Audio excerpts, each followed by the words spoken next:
তার কোনো উপাস্য নেই, মাহবুব নেই, রিজিকের মালিক আল্লাহ, হায়াতের মালিক আল্লাহ, জীবন এবং মরণের মালিক আল্লাহ।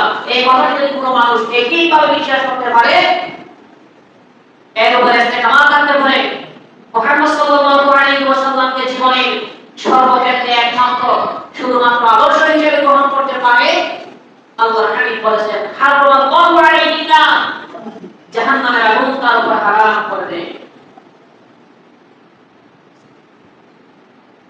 আল্লাহর হাবিব অন্য হাদিসের ভিতরে ইরশাদ করেন মান মাতা ওয়া হুয়া ইয়ালামু আন্নাহু লা ইলাহা ইল্লাল্লাহ দাখালাল জান্নাহ। যে ব্যক্তি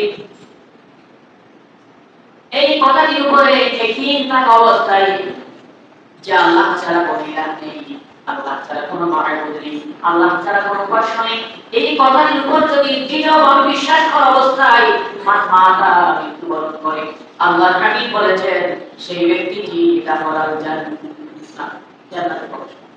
অর্থাৎ